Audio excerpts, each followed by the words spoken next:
Hey guys, it's Red Hood 420, and I'm here to bring you guys the Overleveled podcast episode 5. And here we're going to talk about a quick number of topics, which includes E3 predictions for both Microsoft, Sony, and of course, Nintendo. And possibly we'll also talk about Square Enix, and we're going to be talking about also the finales for all the CW verse shows besides Legends of Tomorrow, because that finished earlier. And those shows and the shows that have finished right now are Supergirl, Flash, and Arrow. And then we'll also talk about movie news and kind of like reviewish stuff like Alien Covenant, Guardians of the Galaxy 2, and also the Venom news and Aquaman news as well. So we have a wide, variation of topics to talk about. But of course, we're going to start with the biggest topic right now, which is E3, which will be starting around June 11th and ending around, I believe, June 16th. Yep, June 16th. Well, no, actually it's 15th because it ends the Thursday of. So, yes. And then, of course, we have the panel with Marvel DC fan, Dangerous, Inspector, and Taladia. And first, we're going to go with the Sony, Microsoft press conference. We'll start with Microsoft. And we're going to go throughout and have our own predictions of what they may announce. This could be first-party or third-party deals. And I'll go and I'll say that they'll announce for first party, of course, they're going to show the next Forza entry for Motorsport, which I don't even know what number they're on. I think it's Forza 7 or 6, something like that. I think it's 7. Yeah. They're going to show Sea of Thieves again. They're going to announce a release date for Cuphead. And I believe that there's going to be a teaser for Fable. And probably more DLC for Gears of War. And also, they may show off Shadow War because they have marketing rights for that game and probably gonna show it off on the Scorpio. And they're gonna also talk about Scorpio. There will be the release date for Scorpio, which I'm going to guess it will probably come out in November, just like the Pro did, and both PS4 and Xbox One have both come out as well around that time frame. And there will not be a Halo 6. 343 have announced that there will not be Halo 6 in the Microsoft press conference, nor will it be like an anniversary or a remake of, I believe, Halo 3. They will probably show gameplay finally of Crackdown 3 and tout the power of the Scorpio, those 6 teraflops, 4K resolution, and maybe one new IP and also marketing rights they're going to announce for the next Splinter Cell game that's been heavily rumored with the original voice actor for I don't even know who the main character is. Sam Fisher. Michael Ironside will be voicing him again. So I think there's a new Splinter Cell? Well, the rumor is it's going to be announced. So that's why I say that it'll be announced at Microsoft's press conference, but then, a larger demo shown at Ubisoft. So, and I think that's going to be it. I either think Assassin's Creed Origins may go towards Microsoft or Sony. I'm going to say it's going to go with Microsoft this time because Sony has the marketing rights for Far Cry 5 and some other, Ubisoft titles. So I feel like it's going to go back and forth. So I think that is it for my Microsoft predictions. And then I think we'll go with Inspect. I will also say that Scorpio will be priced at $499. That'll be the price, I think. So, Inspector, what are your predictions for Microsoft and what should they do? I agree with Forza. They're going to show Forza like they do every year game. Yeah, Scorpio, definitely. I don't know what they're gonna show on Scorpio. Maybe, maybe Splinter Cell. If, like you said, the rumor is that there's a new Splinter Cell game. I don't know. I don't know what else. Hopefully, they don't have another whole thing on Connect like they have done for the past 3 years Mhm. with like Minecraft and whatever. Hopefully, they don't have another 20-minute Minecraft presentation that puts everyone to sleep. Oh yeah. Um, so yeah, those are my predictions for us, and just like it's And, mainly going to be Scorpio. and what do you think the price is going to be for Scorpio? Uh, I would say 4.99, maybe 4.49, maybe Okay. yeah. Oh, I mean, yeah, 5.59. I mean, like Okay. either 500 or 550, somewhere around there. Nice, nice. Bold prediction there. All right. We'll go with Taladia. What do you think Microsoft's going to announce and what the price point of Scorpio will be? Well, I think the Scorpio will be priced between the range of £350, UK pounds that is, to 400 at the max. That's including games such as Forza, um, FIFA 18, because I'm sure they're going to show FIFA 18 there. Um, I also think that that Microsoft will probably show new backwards compatibility games, and I also do think that at the Microsoft press conference, that will probably get some, original Microsoft indie games as well. Does, wait, Like, does Microsoft own the marketing rights to Red Dead or no? No, no, that's no, Sony. that's Sony. Sony. Okay. Yeah. Mhm. All right. We'll go with Marvel DC fan. What do you think Microsoft's going to show? And any surprise predictions and also the price for Scorpio. Well, well, I was just hoping for Scorpio. That was one thing that I wanted to see out of Microsoft, and I hope we get some like a good reveal out of it for titles. I wasn't really that sure. I'm surprised no Halo was a part of the whole Scorpio thing, that they denied that they were gonna show anything for that. But for prices, I would say between like the 400 500 range. So like Mm-hmm. either 4.99 or maybe 550 if you really want to go there. But that's, I don't know. That's it. All right, cool.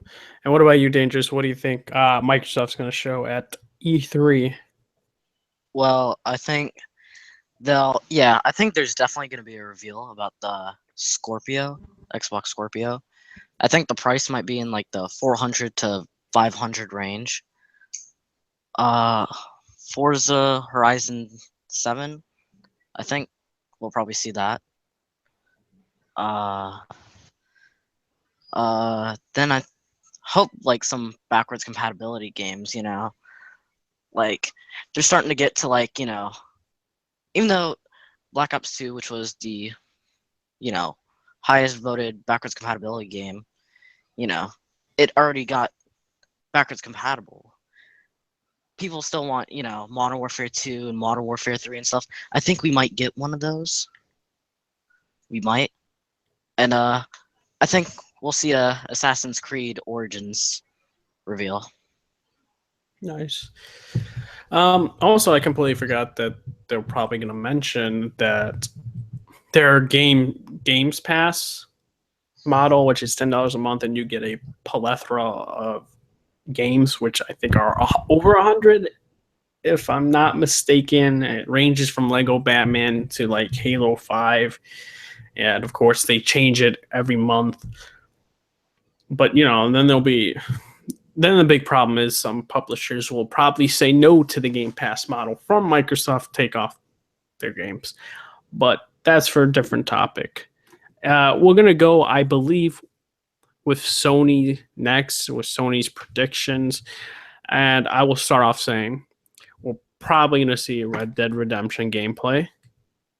I believe that because, of course, they delayed their game till spring. Rockstar, I don't understand why people are so surprised about Red Dead being delayed to the next year. All Rockstar's games have done that in the past, including Red Dead Redemption 1. So it was a surprise. I knew right then and there, once they announced that release date, that was going to be delayed. I do think we'll be seeing gameplay for Days Gone. There will be a release date. I think it will be coming out next year sometime, maybe January or in April, somewhere in that range. So kind of like how they did it with Horizon Zero Dawn, and it flourished. I do think we'll also get some news about an expansion that is being worked on for Horizon Zero Dawn, and probably new area type thing, and maybe a story after it or in between for that expansion. And also, I believe that Spider-Man will have a gameplay demo, and they're going to have a release date. I believe it's going to come out next year. They'll also have a gameplay demo for God of War with a release date, which will be coming out this year. I believe it'll probably be in somewhere in the September and October, frame. And also Detroit Become Human. I do think that game will come out next year.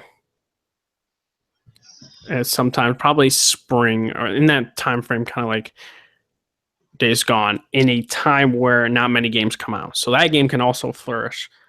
And I believe, what else will they show? I think there will be a demo for Death Stranding or a gameplay trailer for the game. The release date, of course, will be somewhere in 2018 to 2019 timeframe. Kojima, is notorious for delaying his games, so I'm going to say 2018 to 2019. I think people were saying 2018, but I'm going to say 2019. And also, they'll also probably show some Far Cry 5, Destiny 2, and also Call of Duty World at War, and all those games, and some sort of gameplay trailer, because they have marketing rights, so they're going to flaunt that and tout that as your go-to machine for those exclusive content deals. And also, I think, and I said Red Dead will also be shown for a gameplay trailer. And I think that they may show Gran Turismo and a couple of the VR games, which will be a sizzle reel like last time, which I thought was very good, because showing off VR games in front of people isn't the way to do it. And they've learned from that from the past, because everyone just made fun of them for doing that, including me. It just looked bad. But now with, making it look like a regular game and it has the VR aspect to it, it's more appealing for gamers. And I do think The Last of Us Part 2 will be reserved, and I want to emphasize this, reserved if somehow Microsoft has an amazing, E3 conference. If somebody feels threatened, then they're going to show The Last of Us 2, another trailer for it. I don't think there will be a gameplay reveal or a demo for the game. And I don't think I am missing anything else. I think Dreams, I don't think they're going to show. That's being worked by Media Molecule. I think that's going to be for the Paris Game Show. And probably Gran Turismo and Sizzle Reel. And I think that is it, which is a very strong lineup for Sony. Also, I completely forgot. Infamous, the developers that worked on Infamous, Sucker Punch, will probably be showing their new IP, which will be, pretty good. I don't know what it is, but Sucker Punch usually makes great games. So, and that's about it for my predictions for E3. And of course, Sucker Punch's game will probably come out in next year, I want to say. Usually their games come out a year when they announce it. So somewhere in 2018. So we're gonna go with, of course, like we did last time, Inspector. You can tell us your predictions, and I don't think there will be a Pro Slim. Okay. As you said, Days Gone, definitely a demo. Maybe Spider-Man. I don't know. Insomniac has been really like. IGN did a video of just a guy talking about it, but he didn't confirm anything. He just said, "Oh, I want to see this. We might see this." Yeah. Um, It's like the road to E3, and they like talk about Yeah. those games. I want to say you all the time. Insomniac always does this with their games. They don't really talk about it much yeah, until the ending when they're like done.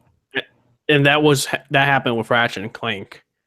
That game, they didn't really talk about it until they showed that demo, and then they started talking about more about it, and then the game came out in April. yeah. And I actually think, if anything, I don't know, maybe next year, I would say, maybe at the earliest, October, November of this year, if they surprise us. Maybe they might start off with God of War again, but I don't know. God of War will be there, but I don't know if they'll start off with it like they did last year. And it will come out next year, probably in the March, April window, like all the God of War games do. Um, if if Sucker Punch is there and they show their game is probably not going to come out until next summer because their games usually come out in the summer. And I don't know what the game is, but you said it's a new IP. Yeah, Yeah, that's what the big so, rumors are going around saying. Yeah, Red Dead, since they have marketing rights to it, definitely is going to be there. But as you said, they delayed it, so I don't think they're going to show a bunch. They're just going to show a little bit, maybe like a little trailer, but no demo. And as you said, they might have Last of Us on reserve, but I don't think they're going to be threatened by Microsoft that much because the past few years they've won E3 over Microsoft. Yeah. So that's all I have to say. All right, cool. Taladio, what do you think that Sony's going to show off? There's a number of things they'll show off at Sony's press conference. The first thing that they'll show, I do believe, is what was that game again? The one that Inspector just said. Oh, Days Gone. Yeah, Days Gone.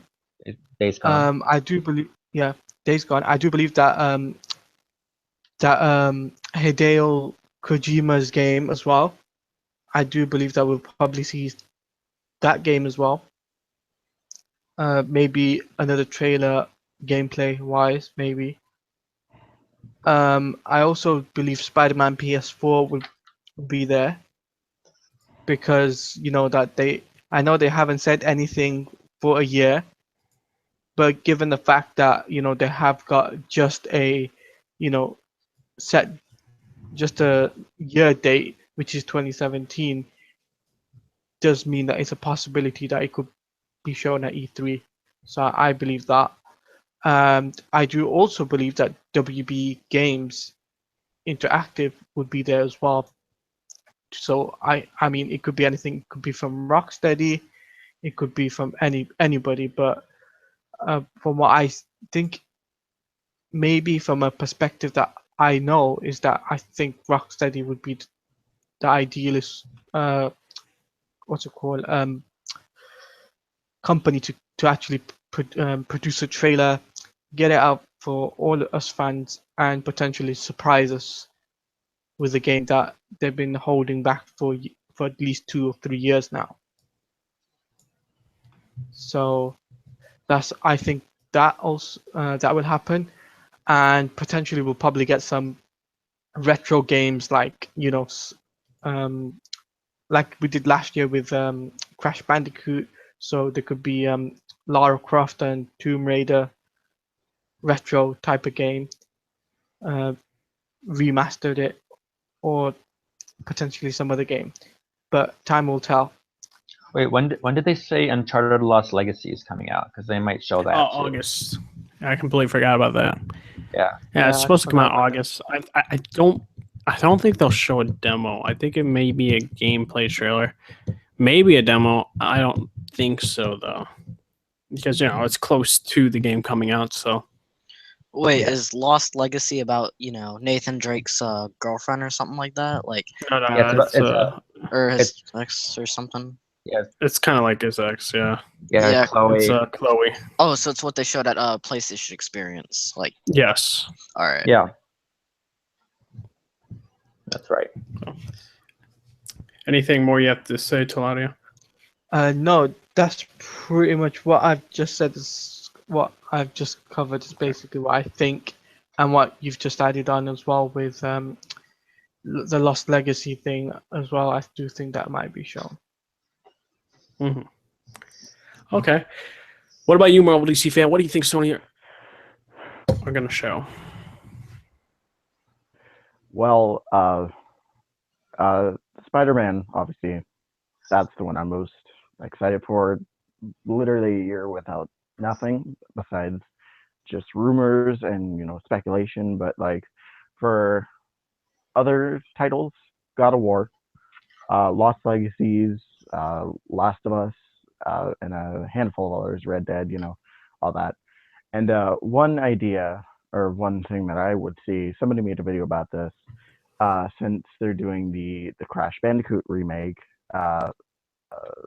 and also I want to see some more levels for that. Somebody said, why not do like a kind of Spiral the Dragon remaster? Yeah, I think I heard the same thing, or it was in a thumbnail. Dude, I love Spyro, so I'm down for that happening, but I'm pretty sure that's also,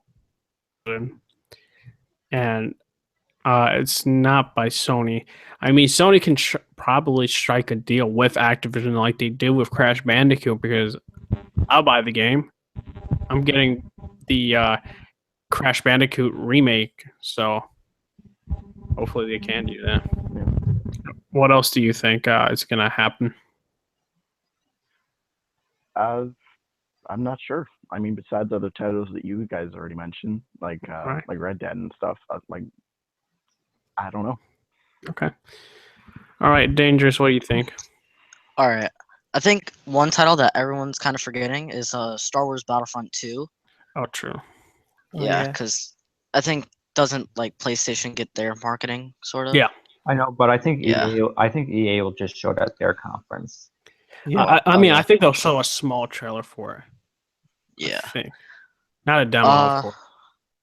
Yeah. Red Dead 2.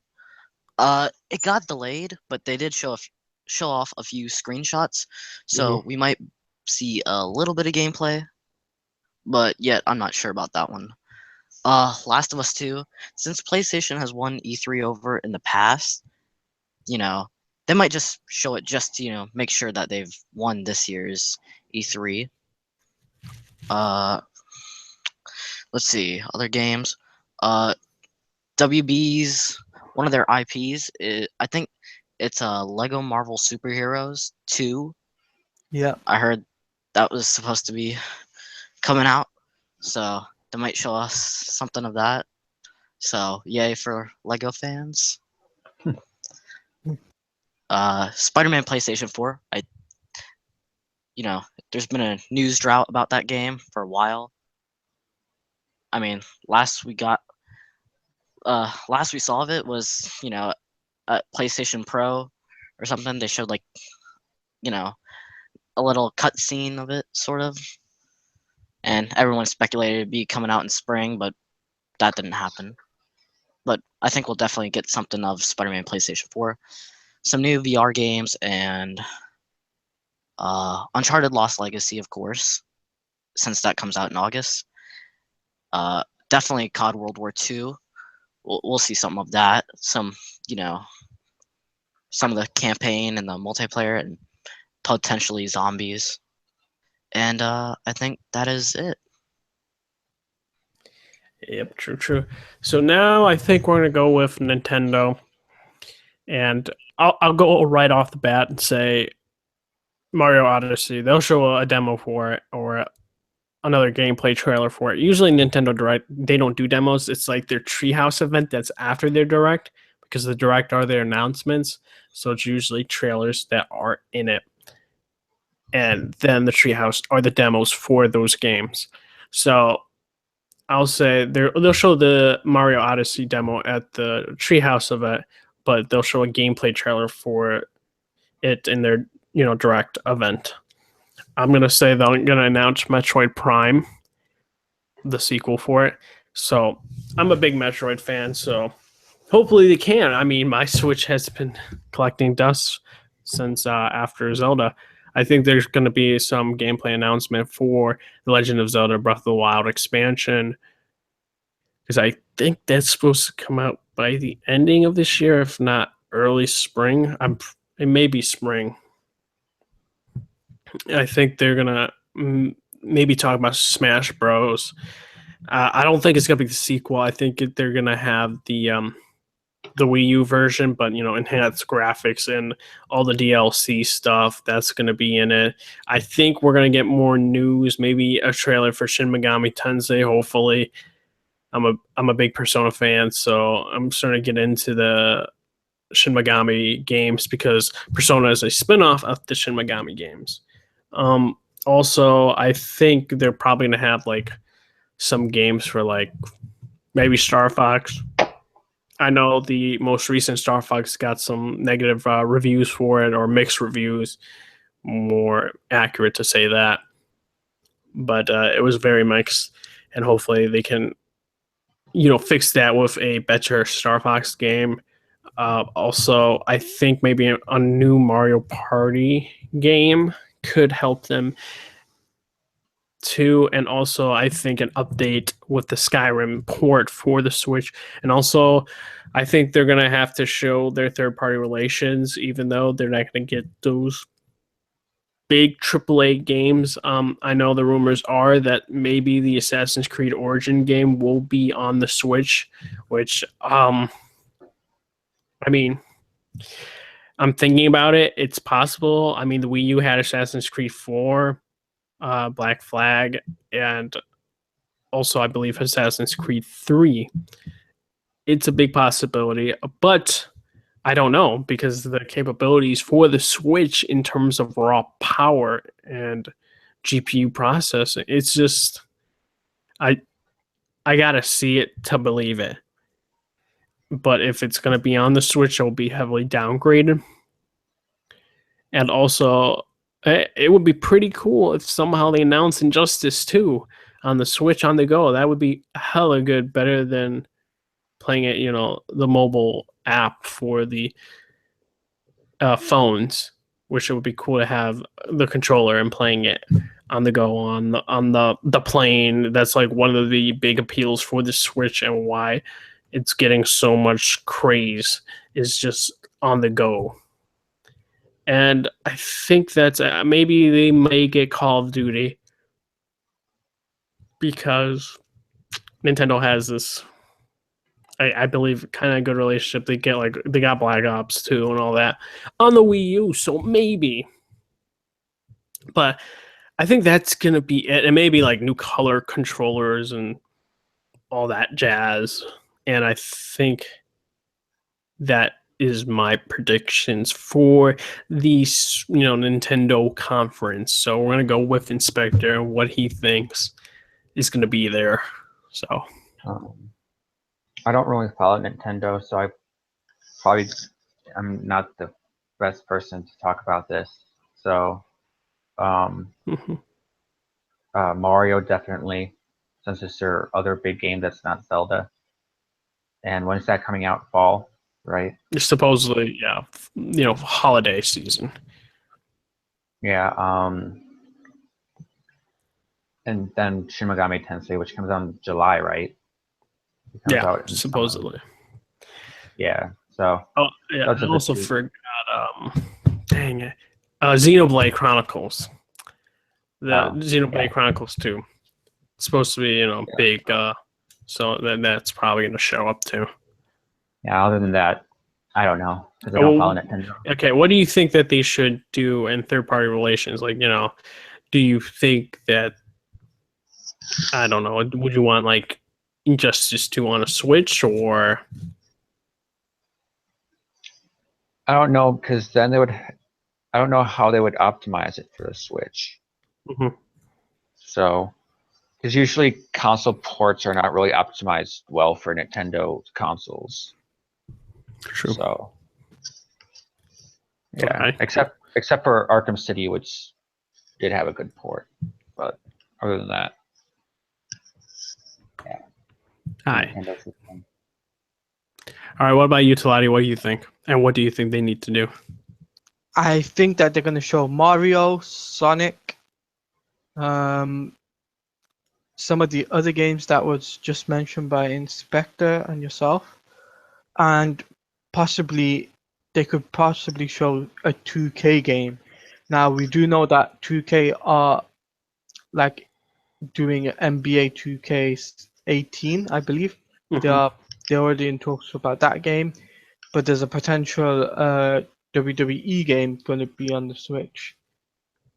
I mean, I've been hearing rumors that that game is going to happen on the Switch, but time will tell. Mhm. But what I think in terms as for the console itself and what I think it should do, I think they should focus on their main, main character, what's it called, um, characters that made this Nintendo for what it is today, Yeah. like Zelda, Sonic, Mario, and build on that. Mhm. And if I wouldn't put Injustice 2 on the Switch, in my opinion, is because that I know that if they put it on the Switch, how would it work with multiplayer, such as you'll have to put it on the TV, and I know that the accessory stuff is still expensive. So I don't know how that would work, especially considering time now is not time. I mean, money is tight uh, for some people, and they're like, well, we don't want to spend this much money so that we can get a game and play two people for Injustice 2. So I don't think that there'll be an Injustice 2 Nintendo Switch version. And I do think that we'll probably get some Pokemon Go, some sort of um, relation to that for the Nintendo Switch. Like I do know it's on what's it called, iPhone and Android, but there'll be some Pokemon sort of thing. I do think that. But that's what I have to say about that. Yeah. Now that you mention Pokemon, I don't think it'll be Pokemon Go. I know there's a rumor going around that there'll be a new Pokemon game on the Switch, like the in between versions of the 3DS. Yeah. Like, I don't know, it's like Silver or something like that, which would have both legendary Pokemons for both different versions of the game.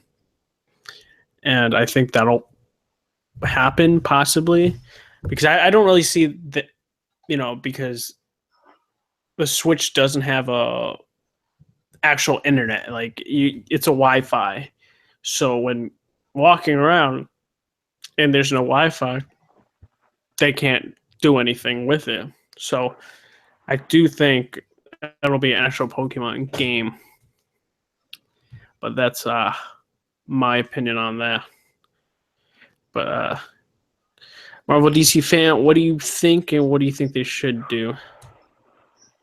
Well, Mario Odyssey, obviously, I love Mario. But other games like you mentioned Metroid, which I would love to see, like Metroid, like a Metroid Prime 4 kind of thing, or uh,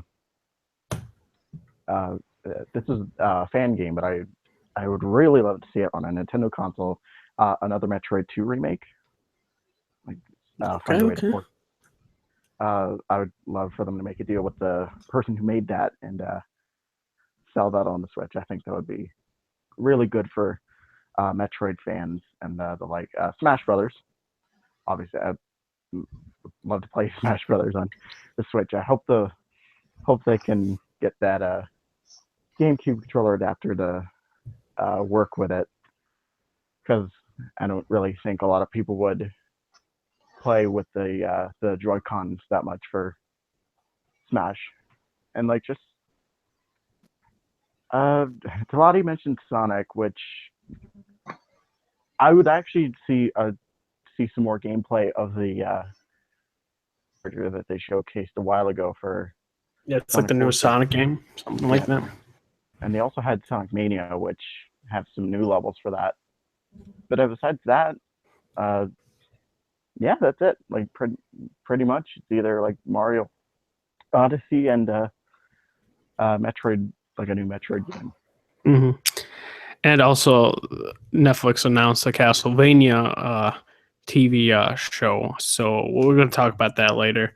But it has, some ties to the NES, but we'll talk about that after the E3 predictions. And also, we will have Dangerous talk about Nintendo's predictions and what he thinks will happen and what they need to do.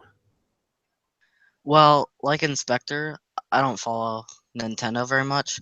I mean, like, I kind of agree with Taladia. Like, Nintendo should like bring back like the characters, that made them famous, like Mario and stuff. I do think they'll port Injustice 2. They'll announce that Injustice 2 will be ported into the Nintendo Switch. A Pokemon game, I can believe that. Someone mentioned a while back a Ready Player One video game, which, all right, I've read the book, Ready Player One. It makes sense as a movie, but as a video game, like, it doesn't make sense. I mean, even though it's in the video game universe and stuff, it wouldn't make sense if it's a video game yet. Assassin's Creed, I don't know.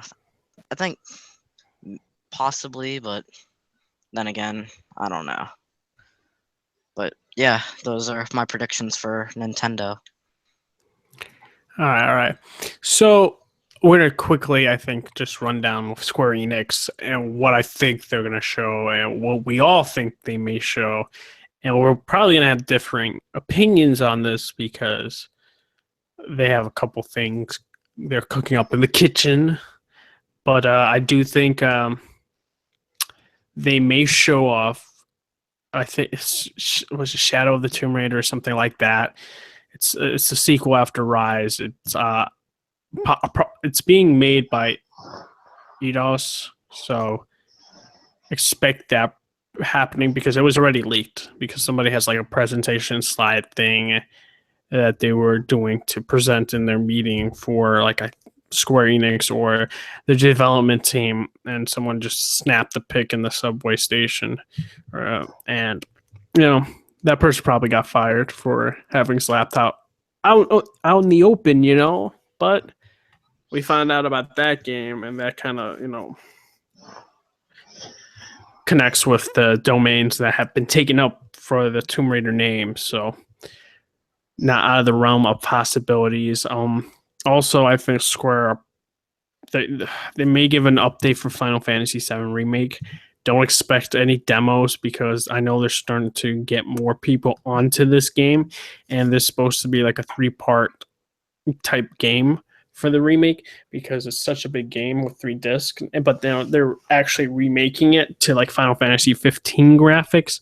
So yeah, this first part will, I want to say 3 years from now, the first part will come out. But it is what it is. I don't think there's going to be another Deus Ex game. I loved Mankind Divided and Human Revolution, but of course the sales for Square Enix, they weren't satisfied, so it's on ice now. And I don't think maybe Eidos may show some images for the Guardians of the Galaxy game, possibly. I do think that there's no Hitman. If people haven't realized this at the moment, the Hitman development team has been I think they're going to be sold off, and there's layoffs on development team, which is bad. And our thoughts go out to you guys. And also, I want to say Crystal Dynamics, they're working on the Avengers games with Eidos, and I think there'll be a small trailer. It won't be like a gameplay trailer. It'll probably be another CGI trailer, and they may talk a little bit about it, but it's nothing substantial. But they said they won't tell us anything until 2018. I know that, but they said the same thing with Kingdom Hearts, and they did. So, like, developers and publishers lie. So it's like that's my bold prediction. They'll still show it. But it's Square Enix, and you know how they are. So yeah, I know. But then they lied about Kingdom Hearts 3. So I don't know. To me, it's like, yeah, this is why I said differing opinions, because I knew that was going to happen. But I think that's it. I don't think, besides those games, can't really tell you any more. Besides the game, Kingdom Hearts 3 may show up, but this game won't come out till like 2019, because these directors take a damn long time to put out these games, like Final Fantasy 15. But those are like and then there'll probably be a couple mobile games, like Final Fantasy something mobile, and I'll be out on the phone. So we'll go with Inspector and what he thinks. You know his stance already on the Avengers. Yeah, I don't think Avengers is going to be there. Not even a CGI trailer. Even though fans want it, because I don't even think Square Enix knows what it's going to be at this moment. Because, like, not even anybody knows what it is. They're just saying, "Oh, we're doing an Avengers game." Like, we don't know if it's like Ultra Alliance style or if it's like a different style. But definitely Tomb Raider is going to be there. I don't know. I think Hitman was definitely not Deus Ex. Just scrapping Deus Ex. No offense to Deus Ex fans, but there's not going to be any more Deus Ex games for the near future, just because of how bad the sales were for Mankind Divided. Yeah. I don't really know. Maybe, I don't know. Maybe an expansion for 15. Maybe. Mm-hmm. Not like 15 needs an expansion, but they might do an expansion for 15. Those are my predictions. All right, nice. What about you, Taladia Plays? What do you think? I think they probably won't show anything, considering that what inspectors said as well. It's like they said that it's gonna wait until 2018 before we get, any news related to the Avengers game or the next project, another project which was been rumored by Kotaku, which was the Guardians of the Galaxy game, which has been made by Eidos Montreal. So we probably won't get any news on any of those projects at E3 this year, even though people do want Marvel to announce their Avengers game, give us a gameplay or something else. But it'll be like Spider-Man PS4, where you'll be waiting a year and then you'll get something. And that's what I really think about that. Okay. Just remember, guys, they put out the CGI for Final Fantasy VII Remake. Anything's possible. Yeah, but that was unannounced. Yeah, I know. It was a joke. But the thing is, with Final Fantasy VII Remake, that was leaked out by NeoGAF by And plus, what have we gotten on Final Fantasy VII Remake? I know that was the joke. Nothing. Nothing. Yeah. Yeah. So, Marvel DC fan, what do you think? What do you think they're going to show from their IPs? Well, I want to see Kingdom Hearts, because it's been a while since anything came out for that.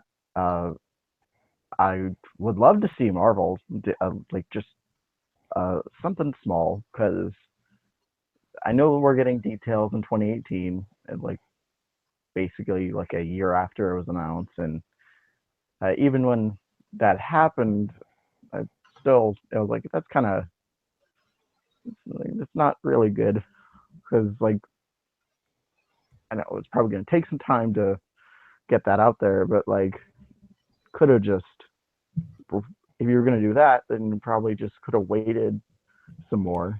Like hell, they could have announced it here at E3, but like nope.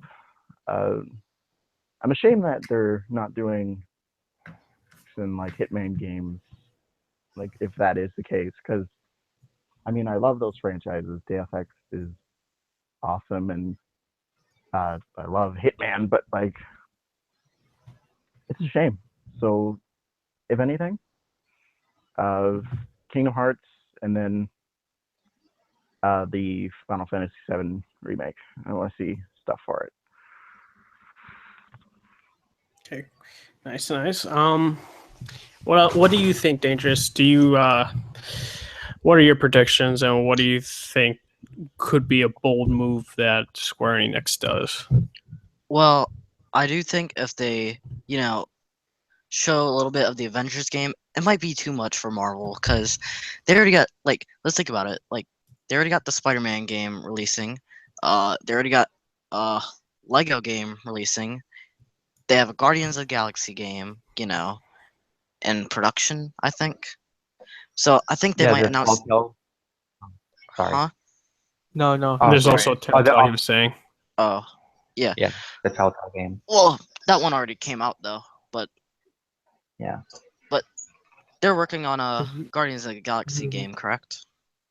That's the Yeah, real. well, Eidos Montreal's they're doing multiple projects. They're doing the Shadow of the Tomb Raider. They're doing this Guardians of the Galaxy game, and they're collaborating with Crystal Dynamics with Avengers. So, Like I think they might save, the Avengers game. I think they'll save that till PlayStation Experience later on this year. Guardians of the Galaxy, however, I think we might see a CGI trailer for. In the Final Fantasy VII remake, they might also announce that too. okay.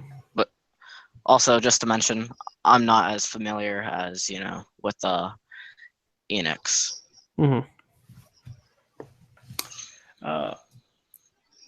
Also, I would say quickly, these are pretty quick anyways. Ubisoft, they're going to show off Assassin's Creed Origins. They're going to show off Tom Clancy's Splinter Cell. Also, these games are coming out fall. Just Dance, a couple indie games that they develop, and also. But here's a question with Assassin's Creed: is it? We know there's going to be a trailer, like a CGI trailer, but And also a demo. They done that like they did a gameplay with CGI, or no? I mean the other. I think it was Syndicate, but with the other ones they have. Yeah, because with Syndicate they didn't do a demo. They just did a trailer. Yeah.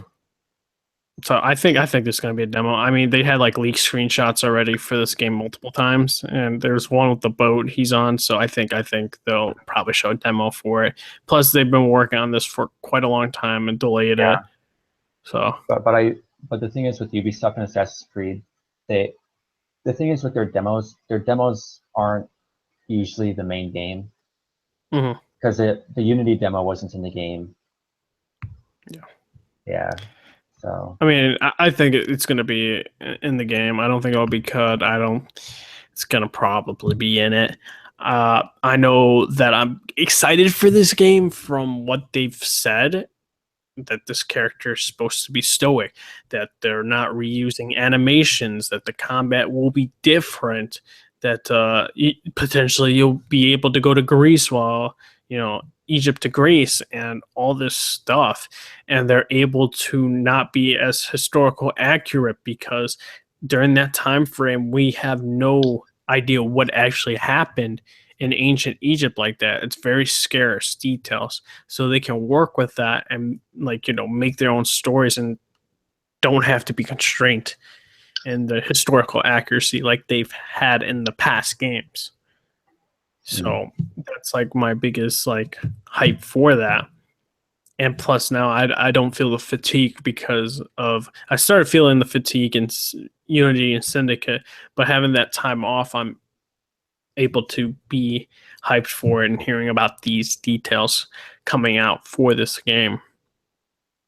I think there'll probably be some announcement for some more DLC for The Division. And I don't, and probably The Crew 2 and Far Cry 5. And Far Cry 5 is very interesting from what I gathered. It's like Montana. It's going to be set in Montana.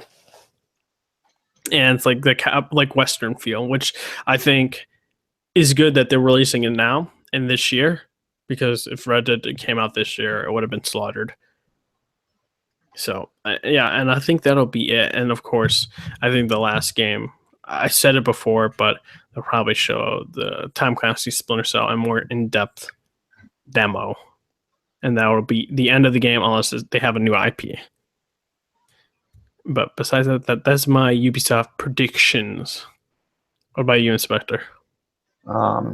Assassin's Creed definitely, since didn't come out last year. Far Cry, Splinter Cell, maybe Rainbow Six, since the new season is starting. They'll show a trailer for the new operators. What else? Maybe some like added on stuff for Wildlands. I don't know like how much people care about that game anymore. Far Cry 5, definitely, since they just announced it.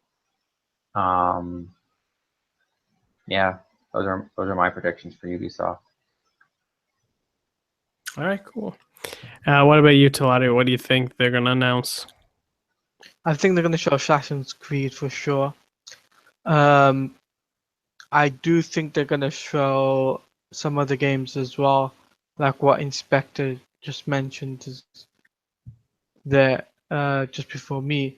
But there could be one or two new games that we don't know about, like they did last year. Like we had Steep revealed to us. Mm-hmm. So there's a potential that I think that, in my opinion, that there could be a potential new IP coming from Ubisoft. There's also what's it called, South Park. So they could show off something, like a demo of some sort. Because isn't that game supposed to be out this month, next month? Well, something. Actually, that's a good question. Let's look that up real quick. Yeah, because this game was supposed to come out earlier, so there has been lots of delays for this game, which I'm very surprised about. I mean, South Park game, the original game, was really good, and like I'm surprised about this. So, release date. Let's see. The release date is October 17th, 2017. So yeah, it's supposed to come out in October.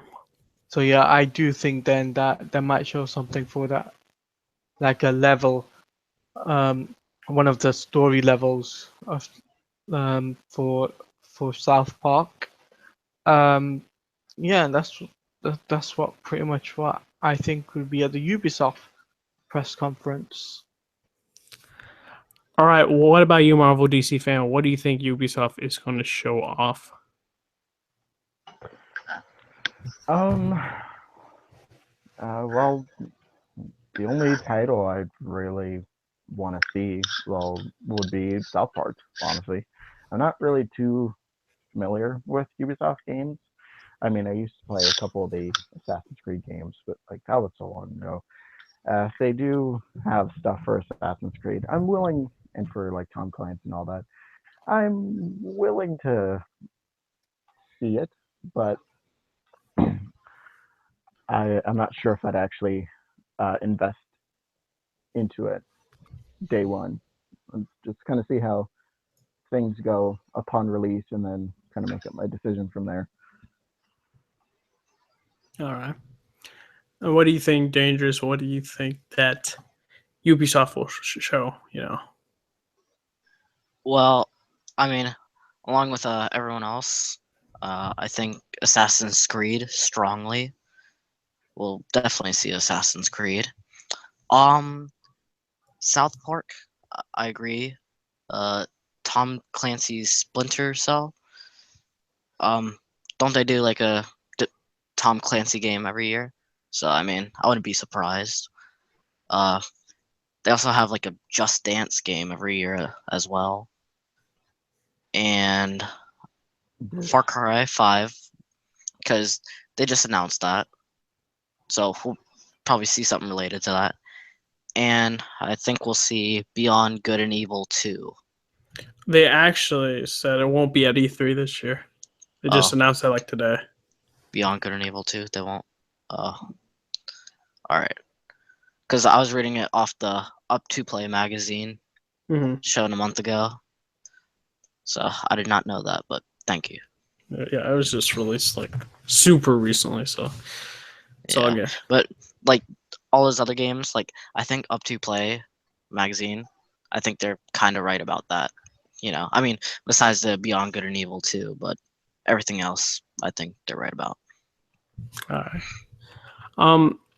We're gonna go with Bethesda, which is it will be a lot more shorter because it's not many games coming out for them that I know. I know we're probably gonna get more of a trailer for the new Quake game. Wolfenstein, I'm hyped for Wolfenstein. I really can't wait for this game. And do I want to say there will be a new Skyrim? Not Skyrim, Elder Scrolls. I don't think so. I think it'll be next E3 that they'll show off, and they have to have some other IPs being worked on that are brand new. Arcane Studio has worked on Dishonored and now Prey, so I know they're free now, but I don't think they're done with their game that they're working on, or they're just probably fresh out of the game. So we won't see another game from them for another 2 years. Maybe Fallout VR. They'll probably just show that, and maybe some DLC for Doom, maybe. But yeah, those are my predictions for Bethesda.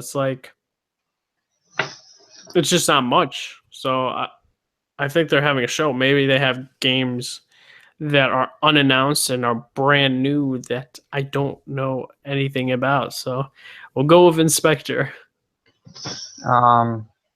I pretty much have nothing. Maybe Elder Scrolls. I don't know. Bethesda is really light usually on their shows.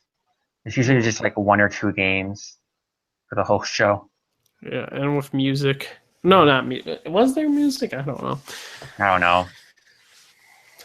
But yeah, I don't know how they kind of fluff it up. But what about you, Talati? What do you think Bethesda will show? Oh wait, forgot. I think The Evil Within 2. They have to show that. It's been heavily wanted and rumored about. And I like the first Evil Within game. So yeah, Evil Within 2 may happen. Talati, what do you think? I'm not pretty sure about what they're going to show up but the Bethesda press conference. But what you guys have said, I'm going to say that is most likely going to happen because I mean they are a short press conference, right? Yeah, usually. Yeah, so then I would have to agree on what you said with some of the games they're going to show. All right, Marvel DC fan, what do you think Bethesda is going to show off? Well, the only thing that I would be really excited to see from Bethesda is Wolfenstein. Other games like The Evil Within 2 and stuff, I'd see it, but I'm not that interested in The Evil Within. I didn't even hear about until like so. Wolfenstein, because I know the Nice. last game it did really well from what I remember, and it was good. So yeah, Wolfenstein. Yeah, I can't wait for Wolfenstein. So what do you think, Dangerous? I think we'll see Quake, Wolfenstein, and probably like an update or a DLC for Prey or something like that. Like games like Fallout 5 or Elder Scrolls 6, like I don't know, I think one of those like could be, announced next year at E3, but like probably Elder Scrolls 6, but yeah, I think, that's it for Bethesda. Nothing too much this year. All right. So we're gonna go around and say who we think will have the best conference out of all of them. And for me, just going by, these are just predictions, of course. I'm going to say Sony and then Nintendo Switch, and that those will probably be my two favorite. But Sony will probably ultimately triumph for my number one. What about you, Inspector? I'm gonna say EA. I'm just kidding. It's gonna be Sony. It's gonna be Sony. Yeah. Jeez. All right, Talati, what do you think?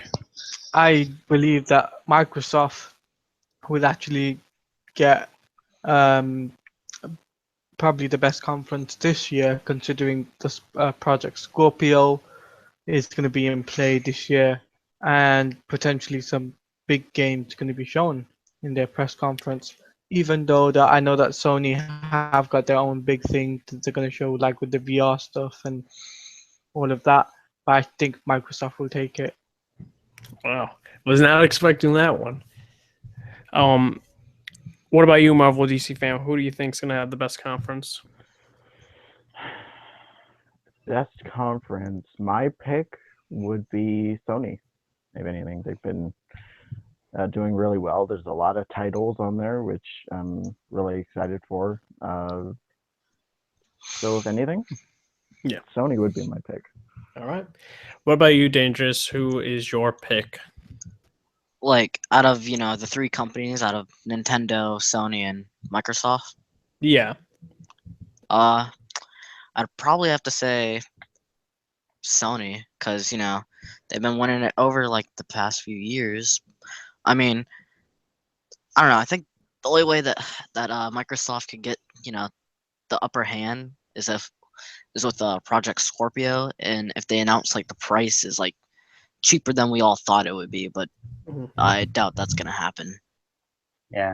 Yeah, and I can elaborate. And what I think Microsoft needs to do, and maybe you guys can chime in, is they need new IPs because they're heavily reliant Definitely. on their old franchises like Forza, Halo, Gears, and these sales dictate that And also- people are getting tired You of also those forgot about franchises. FIFA. You also forgot about FIFA because that's also a fact. They have like a partnership with EA Sports Yeah, Yeah. so thing. Which I don't even know why they do have a partnership when the games sell better on the PS4 than the counterpart for Xbox. Mm-hmm. So I feel like it's, I don't know, counterproductive for Microsoft. But I mean, to me, to win back those fans that you had is new IPs, new studios ready to make good games. Mm-hmm. But anybody else want to give advice for Microsoft? no. No. I gotta say, if we're going past the big three, if we're talking about like the other ancillary conferences, Yeah, we can talk about that. I think if Ubisoft condenses their conference, I think they might have a really good conference. Because last year it was too long. Because they had like a 2-hour conference with like a 1-hour after conference, and Yeah, it's like way too long. Yeah, So I would agree. Yeah, I would say Ubisoft. Then, like following them, I want to say probably Square and then Bethesda. I don't know. it's like, but like I don't know. It just depends on the games they announce, really, and those are the two that aren't really like we don't know much. It's like, so yeah, I would say Ubisoft. We'll go with Talati. Who do you think besides Ubisoft, EA, and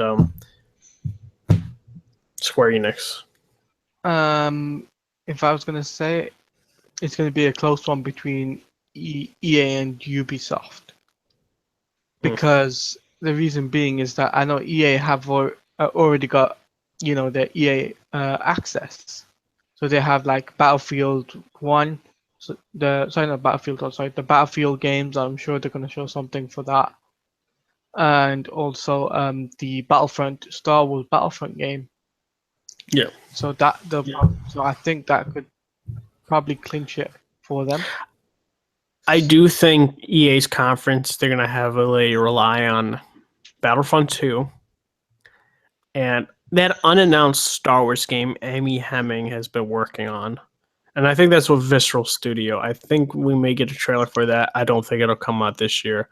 It may be late 2018. But I completely forgot about that stuff. Yeah, just imagine if like the game gets revealed and it's like 1313, like revived. That'll be crazy. I would be hyped for that. I was really hyped if that was the case. And I know Respawn's also making a Star Wars game. Like EA is like heavily investing in Star Wars right now. Yeah, they are. And I completely forgot that they're probably going to announce an expansion for Star Wars: The Old Republic.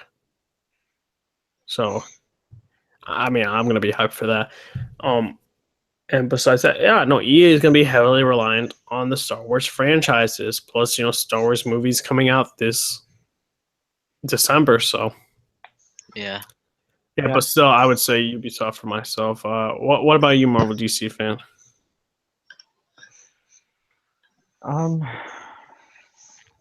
more leaning towards it's like really close between EA and Ubisoft, but anything I think I'm more Ubisoft and EA, definitely. Nice. And what about you, Dangerous? What do you think? Or who's your pick? I think probably EA because like you said, they're kind of leaning on Star Wars and stuff, and plus, all the stuff they talked about for Star Wars Battlefront 2, how no season pass and a campaign mode, and because the first time they tricked me to buying a season pass which had no campaign, nothing, so they can't make the same mistake again. And also, a Star Wars movie coming out, December, and this game comes out November? Yeah, November. Yeah. So, 1 month before the movie comes out, you got the game. And not only that, like, I think Ubisoft will be pretty close, but then again, I don't know. I think people are starting to think, I don't know. It's, one of those things. It's like, it's another Assassin's Creed game and stuff, So, I don't know. Probably just EA. Plus, Battlefield 1, like, didn't it get good reviews or something like that? So, yeah, I'm going to go EA on this one. Yeah. And I completely forgot that BioWare's probably going to show their new IP, which is supposed to be a Destiny killer. So, I mean, we could look forward to that, I guess. I mean, I didn't like Destiny 1, and I forgot to quickly say, I mean, I guess we could change the topic anyways. We essentially, I'm assuming some of us saw Destiny 2 and their gameplay stuff, their demo, and I'm not impressed. Looks like the DLC for Destiny 1. And that's what it is. I know there's somebody I work with who's like, oh my gosh, this is so amazing. It's like, what do you expect from a sequel? And I'm like, I expect new innovations like Assassin's Creed 1 to 2 and like Metal Gear Solid 1 to 2, like all these sequels. And it's just the same thing, same animation, same graphics, meaning when I talk about graphics, I mean textures. And I'm not impressed by it. And And it's like they haven't learned, and the demo they show is the same freaking mission in terms of, oh my gosh, kill all these hordes, and not go like, oh my gosh, we have to save the civilian and backtrack and get this item and revive this individual while, going through those enemies. It's just kill these enemies. And I'm just like, okay, this is the same shit from Destiny 1. But yeah, that's my thoughts. Anybody else want to chime in real quick there? No. I played the first Destiny. I mean, I played only one Halo game, and I played Destiny. Like, I like Destiny better than Halo, but I don't know. I wasn't really impressed with Destiny, the first one, so I'm not going to get the second, but I don't know. All right. Anybody else? I have the first Destiny, and it just, I'm not impressed overall. Destiny 2, of course, you're gonna have those people being like, yeah, Destiny 2, best game ever, whatever like that. But me, I'm just not really into the whole Destiny thing. If anything, I'll just probably go play the first game if I really want to, but that's a really slim. Anybody else? No. No. Okay, cool. Quickly, with our last topic of gaming news, we're gonna talk Injustice 2. Played the game, live streamed the game on my channel, and for me, an overall score. I know I'm probably gonna make a video, actually in-depth review, but for me, for now, the current score is a 9 out of 10.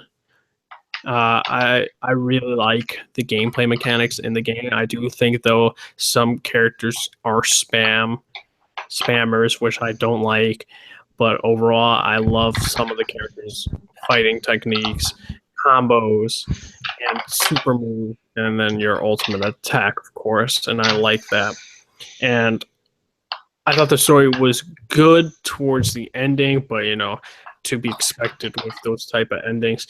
Very few games can do that right, which Infamous 1 and 2 can do those endings right. And I don't like to go into spoilers like that for you guys that are watching, because the game just recently came out, so we won't talk about something like that. But overall, yeah, a 9 out of 10. Just the endings were a bit flawed, and I love the gear system is very innovative for the fighting genre. And you're not going to talk about that little problem you had with your code. I mean, Oh yeah, I saw your tweet about that. yeah, that should piss me off. I mean, I could quickly, I guess, talk about it. So I got the Injustice 2 Ultimate Edition, of course. I love the fucking steelbook case. Batman on the front, Superman on the back. Emblems are kind of like protruding out a little bit. Really like that for each of their emblems. And I like the artwork inside of it. And then I'm just like, oh hey, let me put the disc in. Let me redeem my shit. And the code can't fucking work. And I'm just like, okay, let's talk to some Amazon representatives. I'm starting to lose my cool. And I'm just like, I'm about to say some things I can't take back. Tweet at Ed Boon. Ed Boon never responded. So that's interesting. And talked to Amazon representatives. They gave me another dark side code, which yeah, surprise guys. I may do a giveaway for Dark Side. So if you guys haven't pre-ordered the game on my channel, if you comment, I'll do like this random draw entry, like when I put it in the website, you guys can get it. So that'll happen. And essentially the season pass will not work. And I had to talk to Warner Brothers support team later the day after, essentially, because they're not on. So I'm just like, okay. And they're just like, oh, do all this shit, like, put your email in a front piece of paper with the code, with the disc in the game tray. And I'm just like, oh my gosh. And I'm just like, okay. And I do all that. And then I was like, you know what? Let me try the code again. And then I get an email like an hour later, but then the code works. I'm like, oh my gosh, thank you. And got the code, and they're just like, "Oh, the code should be working now." It's like, okay, thank you.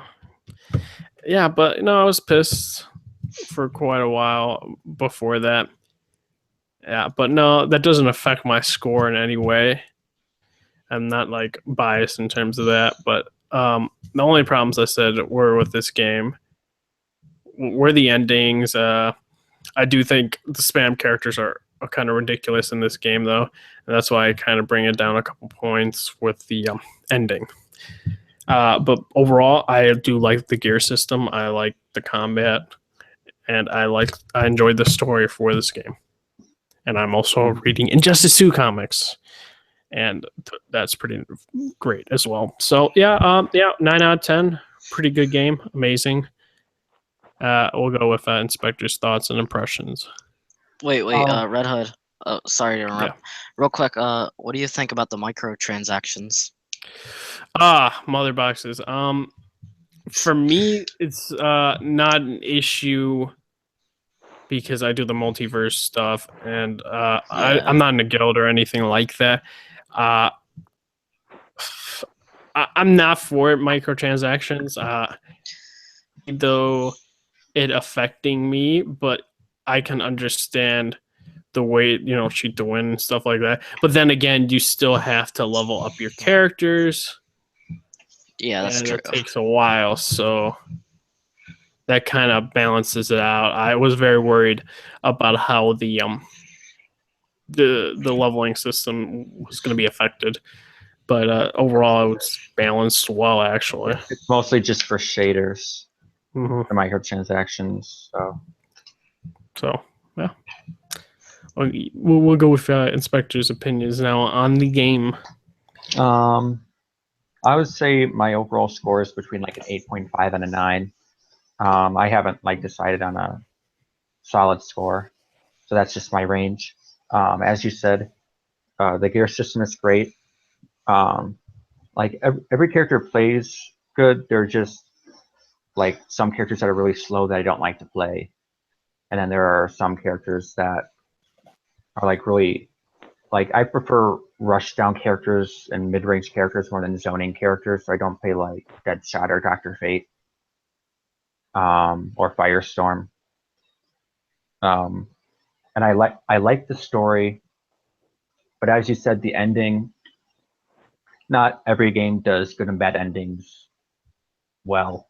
And I would say, out of the two endings, I'm not going to spoil anything, but I did the bad ending and I watched the good ending on YouTube, and I prefer the bad ending, even though it's a little bit far fetched. But I do prefer the bad ending to the good ending, and how they animated this game. It's probably the best looking fighting game ever made. Just with the facial animations, and they still have problems with their hair is still a bit stiff at points, but I would say overall graphics is probably A in terms of graphics, and really fun game. All right, what about you, Tiladio? What are your impressions? My impressions of the game is very, very impressed. Obviously, there's so many things you can do with the game. I mean, the gear system itself is amazing. As well, there's the multiverse. There's the the guild, like I said before, and also as well, you can also put the competitive mode on, so you get to show other people your gear, and the stats won't change, but hey, at least you get to show to other people, hey, I've got this and I've got that. But I think personally, I'll give this game a 9 out of 10, considering the story itself. It's a continuity of the first game, but like in Red Hood, I read the comics and I really do enjoy reading the comics, and the whole comic tie into the video game thing. I think that's a pretty neat way to show off, what actually happened between Injustice 1 and Injustice 2.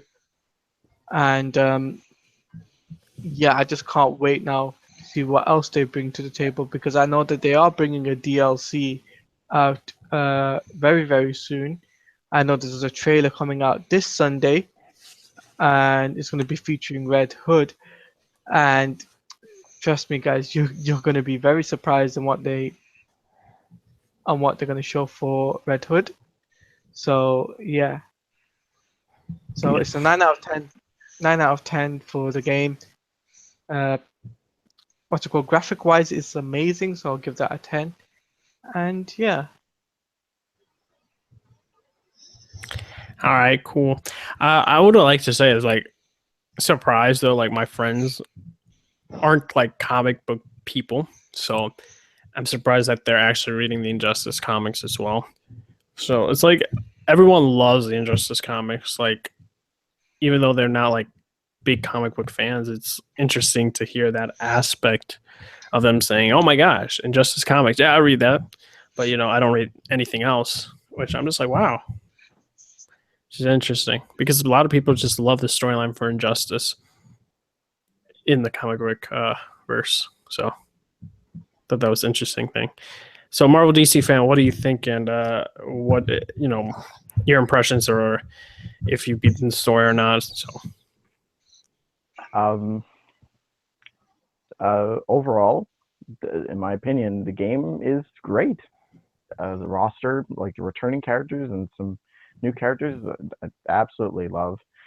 Some characters like Firestorm and like Deadshot, I'm not really that into playing, but like I'm open to trying them out some more. And like the story, I haven't finished it yet, but I have seen most of it on YouTube because I didn't buy this game when it came out, so it's good up until the end, which it's not the greatest, but whatever. The gear system, I don't know about you guys, but it's really addicting. Getting Oh, yeah. new types of gear from other boxes, and which don't bother me. Kind of talked about earlier, like the mother boxes, microtransactions. And it doesn't really bother me too much. Having Brainiac as DLC is it kind of sucks because you can unlock him in game. But the guilds and online is good. Didn't really have much problems with it. But besides that, overall, like 9 out of 10, and I'm excited to see what kind of DLC characters they have in store in the future, and I can't wait to play as them. all right, what about you, Dangerous? What do you think about Injustice 2? Along with everyone, I give this game a 9 out of 10. I like the first Injustice story a little bit better, but everything else, I think this game just nails better. I mean, yeah, like some characters when you play online against like Deadshot and Darkseid and stuff, yeah, they're gonna spam and it's gonna, suck. But on the bright side, other characters are really fun to play as.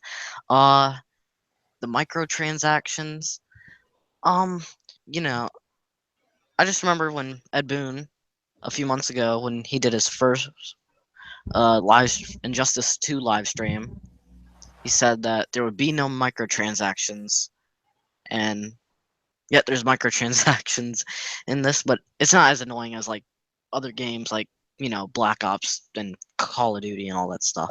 Well, he said there would be no microtransactions in terms of gear. He didn't say In terms of gear. microtransactions in in general. And plus, to get microtransactions, they're not really not like in your face. You actually have to like go through the menus to find the microtransactions. They're like really hidden. Yeah. So, Well, true. But overall, I like the game, and I like how you don't just have to play, online to get gear and stuff. You can actually just, play, story mode, unlock gear, and against the CPU, and yeah, I like the game. I'm hyped for Red Hood, and I think that's it. and everyone knows.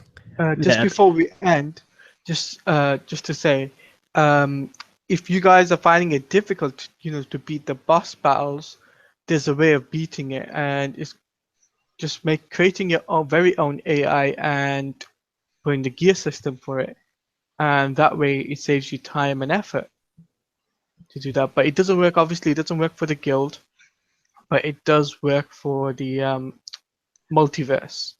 So you guys can try that out, and let us know what you think. Did you guys think that the Ultimate Edition was worth it?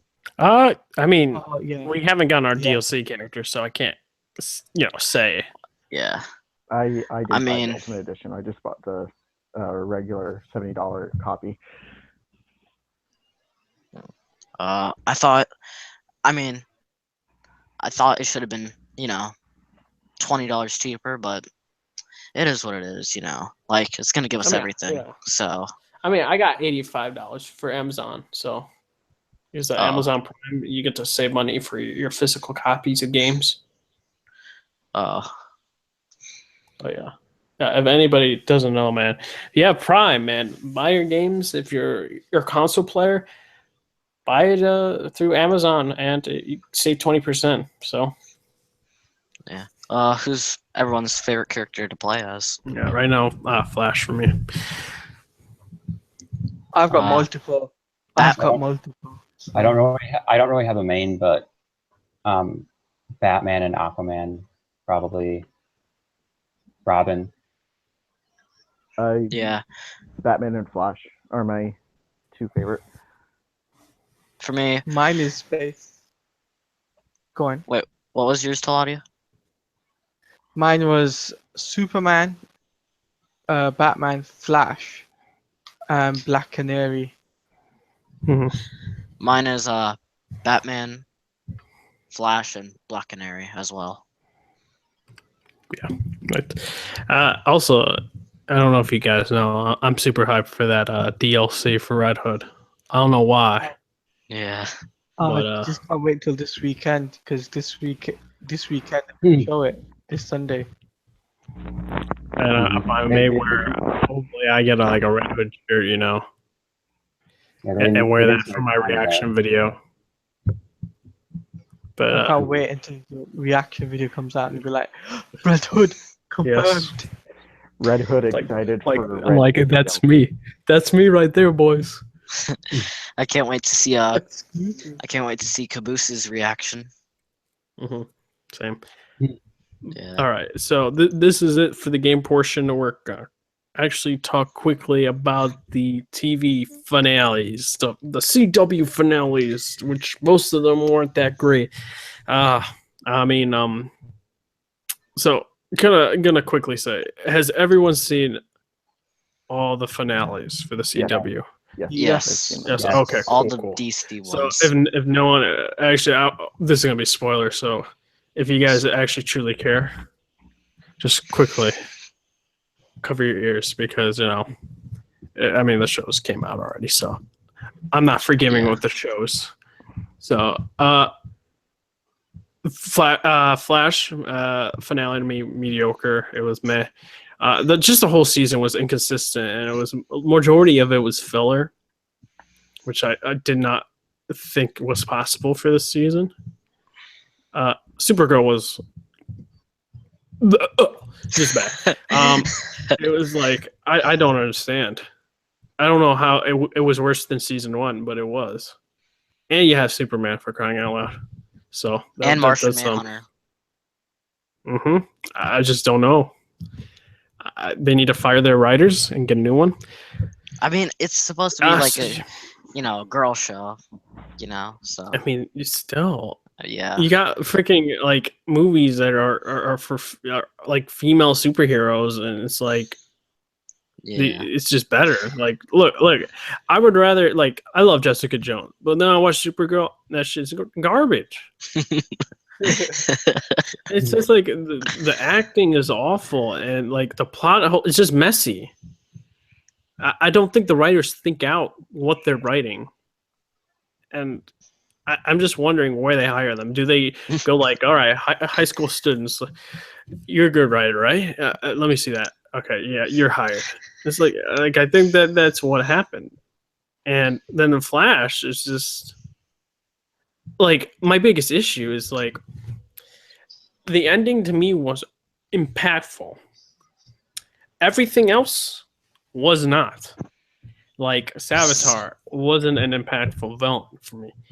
The reveal took so damn long, and everyone knew by the time it was revealed that it was Future Barry, and it's like evil Barry. It's like everyone knew, and then the way he acted, it's like I'm gonna kill Joe and Iris, and you know he breaks the suit, and then he tries to go behind the Flash and like do something to him, and I was like, wouldn't you like run away and then kill Joe and Iris? Well, that's just logic talking, right? But he tries to hit the Flash and then he gets shot, and that just to me was dumb. And then you got Arrow. That was amazing to me. I love Deathstroke. I'm a big. I just Manu Bennett to me is just he to me embodies Deathstroke, and I liked how he was used in this. Would I like some more scenes with him fighting? Sure. I do think though his stunt. I think there was a stunt double when he was in the mask was his stunt double because he had other things to do, and then the scenes where without his helmet that was actually him, of course. I did like Adrian Chase, but he got his ass whooped the whole season. Yeah. Not the whole season. The season finale, and I did like the themes for it, like about him killing and not killing, and if he did, he would have fucking killed his friends. And I thought like it was just the choreograph was pretty good too. I wish the Talia and this fight kind of was a bit longer to me. But then again, you could make the point Nissa had more training with Ra's al Ghul than Talia, so it's like, hey, Red Hood, see. real quick, what did you think about how long Flashpoint lasted? Oh. I mean, one episode. I mean, I thought it was gonna be like at least 3. I thought maybe it was 4. Gonna maybe like last, half a season maybe until like, one of the writers or someone said like, oh, it wasn't gonna last very long. I didn't think it'd last like 1 episode. I mean, I thought a little bit more than that. Same. That I didn't. So it's like, well. Also, the other thing I want to say about Flash, which they can improve the season, and what they did for the season finale when he went with the Speed Force, and is his penance is have Wally, be the Flash for like, 3 maybe months. half the season. I won't even say 3 episodes. Half the season. That would be ballsy, and with a good storyline, with good writers, that could be amazing. But I highly doubt they'll do that. But that's just me. That's what I think about that for season 4. But some may disagree, some may agree. And then I also want to say, for going back into Arrow, because I thought it was amazing. They set up for more flashback scenes for that ending, and I was very fucking surprised that Adrian just blew his brains out. I was like, geez, no chill.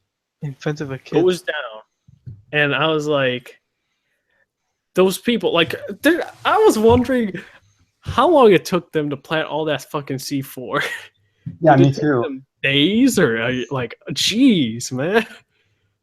I was like, maybe they asked the Flash. The Flash maybe was that bored and wanted to. Or maybe since Talia can teleport everywhere with her smoke pellet, she just teleported all the way. Let's put that C4 everywhere. I was like, geez, man.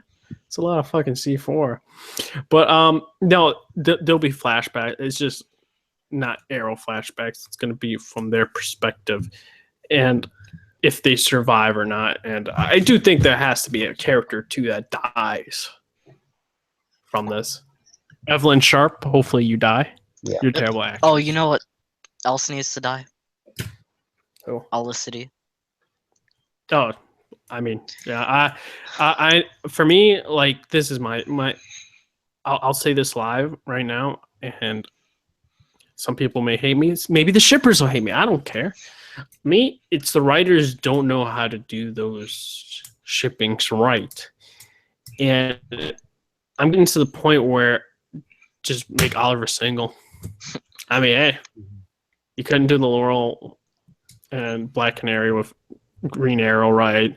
You can't do the Oliver with Felicity.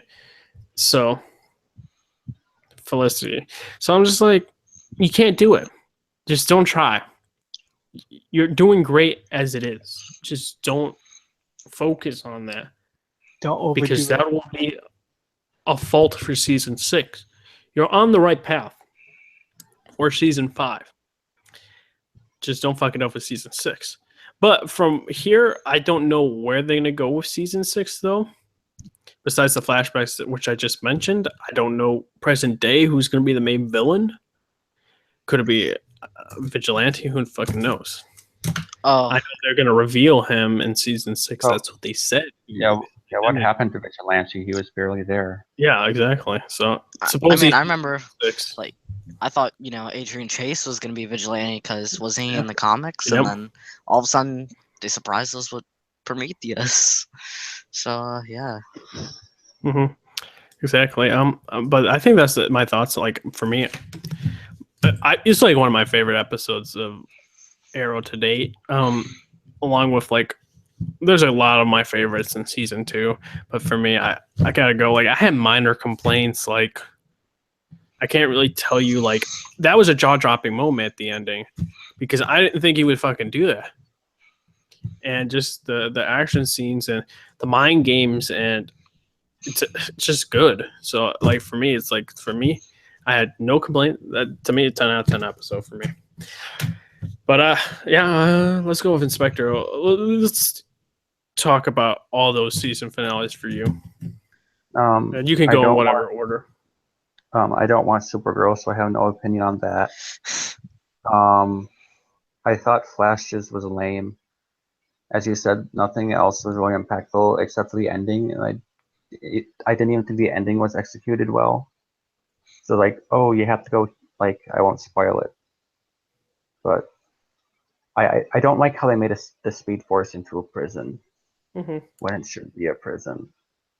Because it's kind of like the heaven for speedsters. It shouldn't be a prison. So that was my problem. I mean, you could make the argument though, like, he's in purgatory, like, kind of like, Arrow on the island, right? But, like, purgatory is near heaven. Yeah. Whereas if you go to hell, you stay at hell. Yeah. And as for Arrow, I really liked Arrow. It wasn't 10 out of 10. I would say it was near an 8.5 for me. I did have, as you said, like, minor problems. I thought the choreography was great. I thought that I liked the Nyssa and Talia fight. Yeah, I agree. Kill off Evelyn. I don't like Evelyn.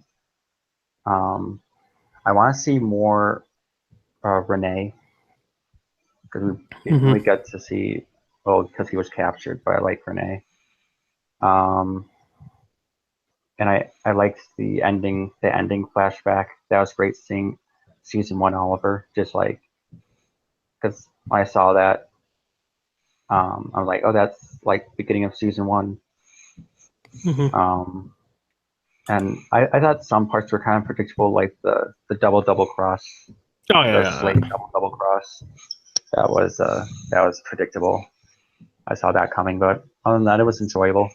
Definitely the best finale out of the ones.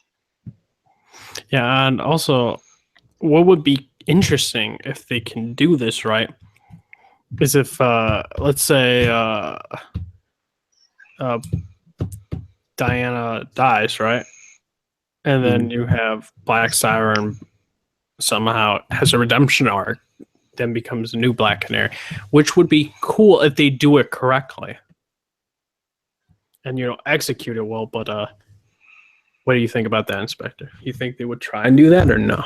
Because she's supposed to be series regular, right? Oh, wait, Black Siren or Dinah? Well, Black Siren. That's what I heard.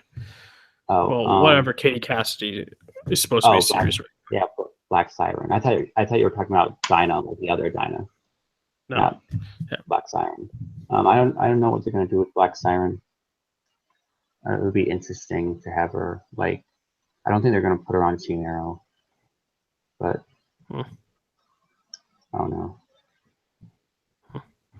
All right, Toddy, what do you think about any order and your overall opinions for those seasons finales for those shows? Oh, I thought Supergirl finale was a eh.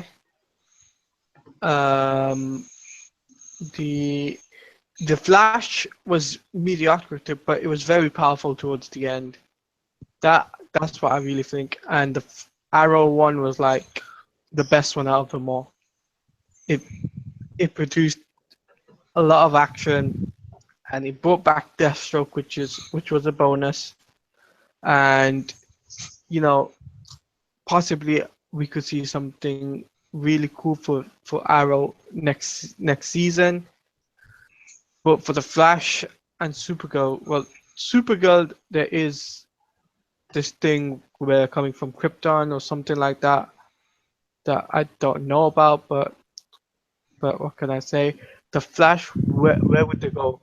You see, because you can't really, you don't know which villain they're gonna go. I mean, Snart is gone off to do Legends of Tomorrow with a Heatwave, and what's it called? Mirror Master and his sidekick are both what's it called? minus B characters, because they ain't as great as the legendary rogues. And the only characters I can really see is the Trickster coming back. And that's what I really think, is just having a Trickster becoming a regular villain. But we know CW will come up with something, and we probably won't get surprised by this. It'll probably be another speedster. But even though they said they wouldn't, but who knows? All right. What about you, Marvel DC fan? What are your thoughts and about those season finales? Well, I'm gonna go very short on this because, well, let the viewers kind of watch it for themselves. But Arrow was definitely the best. Legends and the Flash were just kind of like meh. Like, especially for Flash, like, I'm actually gonna spoil this, but like, I knew that they were gonna kill off HR. Like, immediately, I knew that they were gonna cop it out in that way.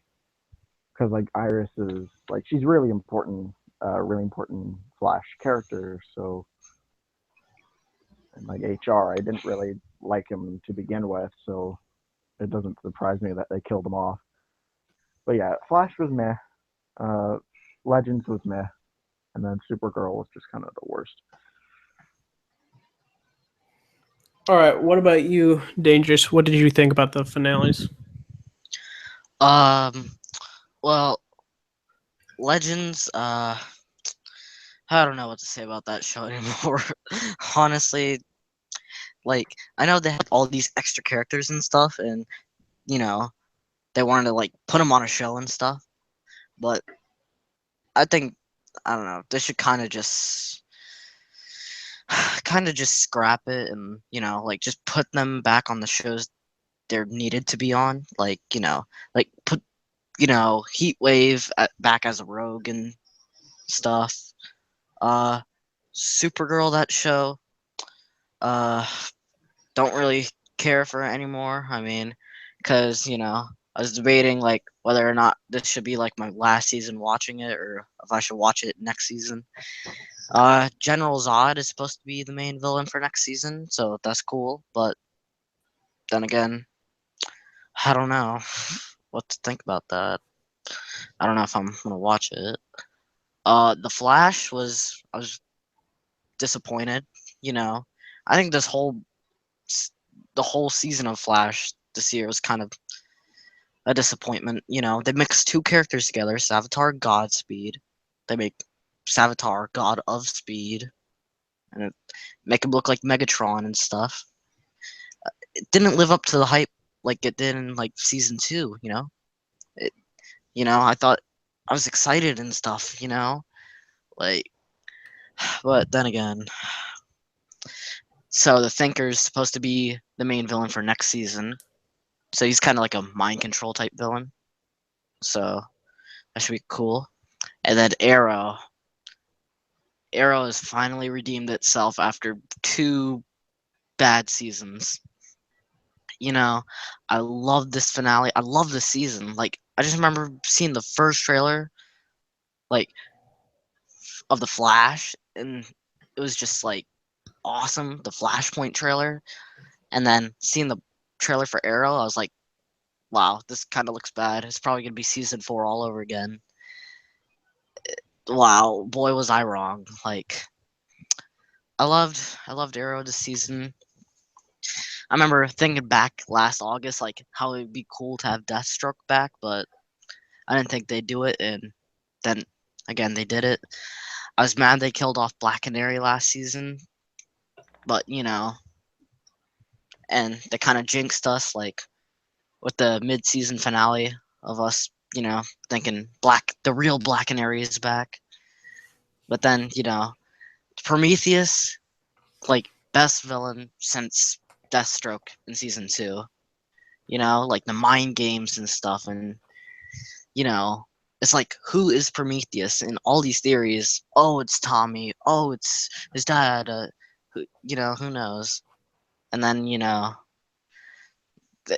they caught us off guard and stuff. I think they had Vigilante. They threw him in there just to like catch us off guard, and then the season finale, I loved Leon Yu. Awesome season finale. Like the team he assembles to rescue, his team, pretty badass. Like you knew like some of them weren't gonna make it out, And then the cliffhanger, which was awesome. It was emotional. It got me hyped for season 6, which isn't till like October. I love this season. Do I think it's the best season? Well, it's better than the last 2 seasons, but personally, I think season 2 is the best season. Season 1 had the best season finale, but finally, Arrow is great again. I love Arrow this season. Arrow season 5, can't wait. I don't know who they're gonna do as the main villain for Arrow season 6.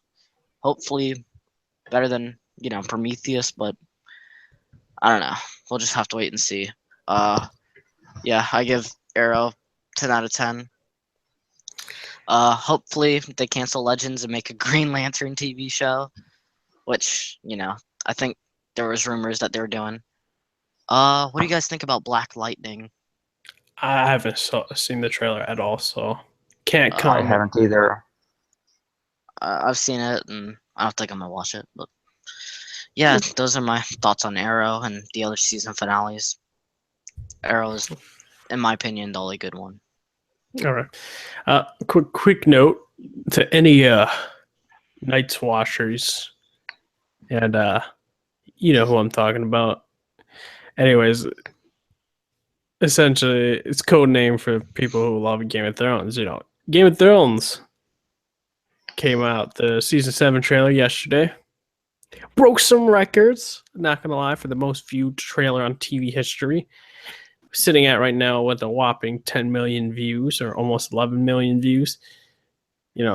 I did a reaction to it. I haven't posted it yet because I still gotta finish editing. But dude, I'm super hyped for season 7 for Game of Thrones. It looks like it's gonna be intense. They didn't show any of the White Walkers, which I'm super hyped for because that means that no, they're not gonna give away key plot points for the season. But yeah, I'm super hyped, and probably it's gonna be my favorite show for this year.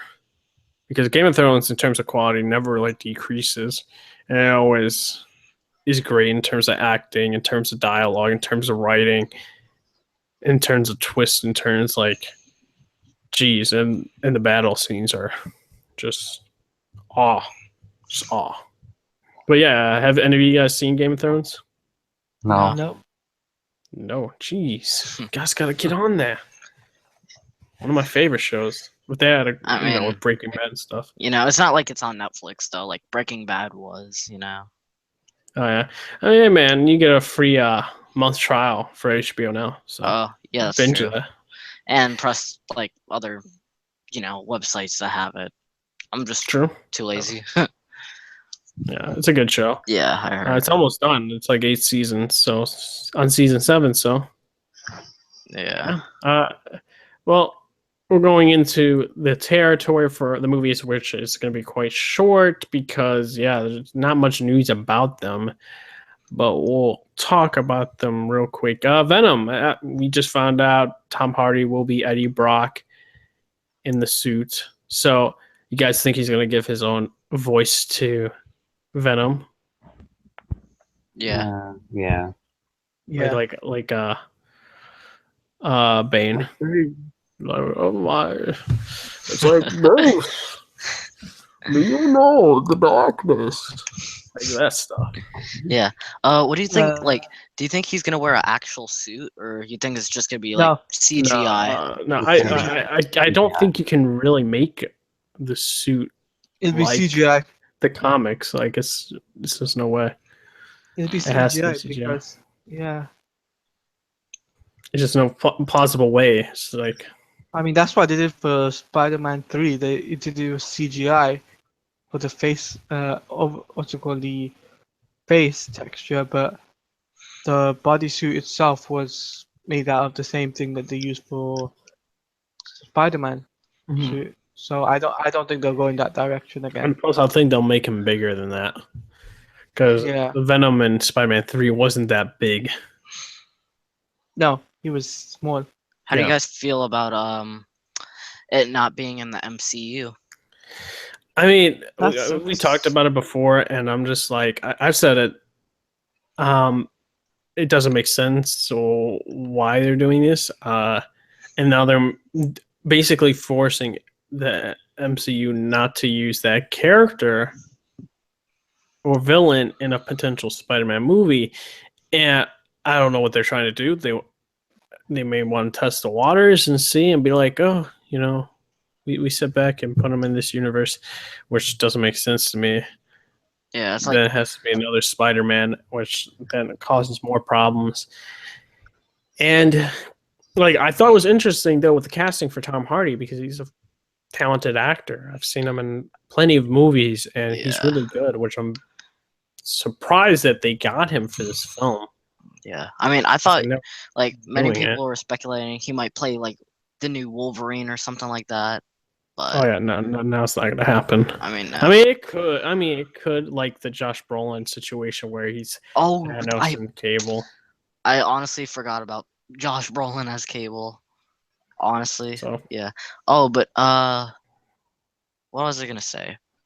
Oh yeah, it's like how can you have Venom without Spider-Man? Yeah. Unless it's like set in the Amazing Spider-Man universe, which would I don't know, has its reputation. yeah, I don't know. For me, it's like I don't know what they're doing. They just want to make more money. But what do you guys think? Like Inspector, what do you think about the casting?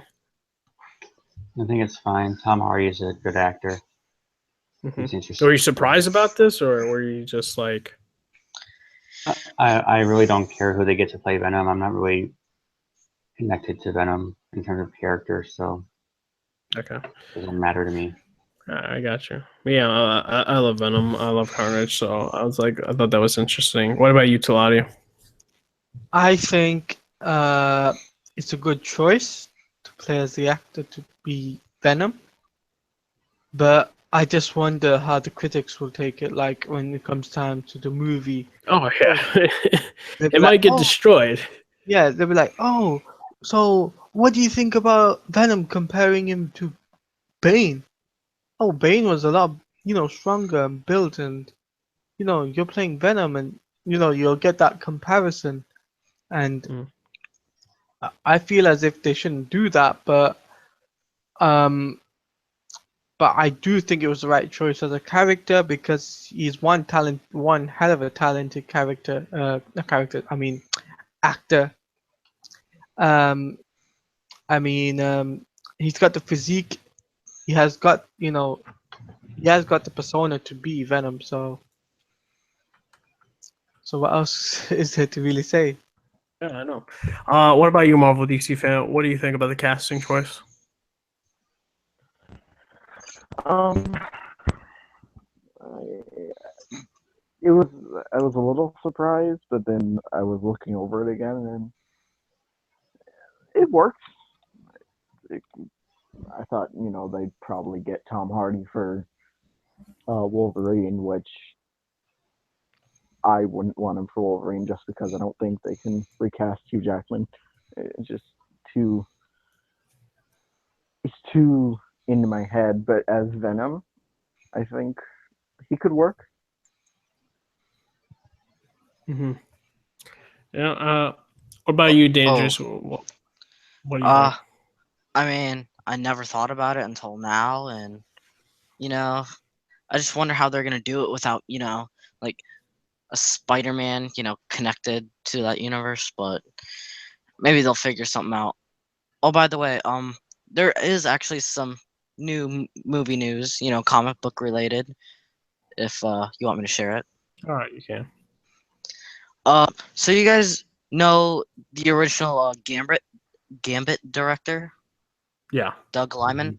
So he switched to Justice League Dark. That was months ago. He Mm-hmm. is now reported to exit the Justice League Dark universe that he was supposed to make a movie for. Yeah, I heard. He was also the Edge of Tomorrow Yeah, director as well. Yeah, I heard about it. I was just, I mean, I don't know about the film. It's it's like its own thing, and it's taking a long time to get it off the ground, and I don't know if it should get off the ground for all this trouble they're having with it. yeah, it's like Warner Bros. And these directors, like the Flash movie lost two directors, and then yeah, I mean, I don't know what's happening. And then the thing is, like, I don't want this to be a rant or anything, but they have like, what, like 15 movies in production or something like that, and like, Not in uh, production. They're just in planning stages. Yeah. or well, yeah, and no development. My bad, Yeah, development. development. Yeah.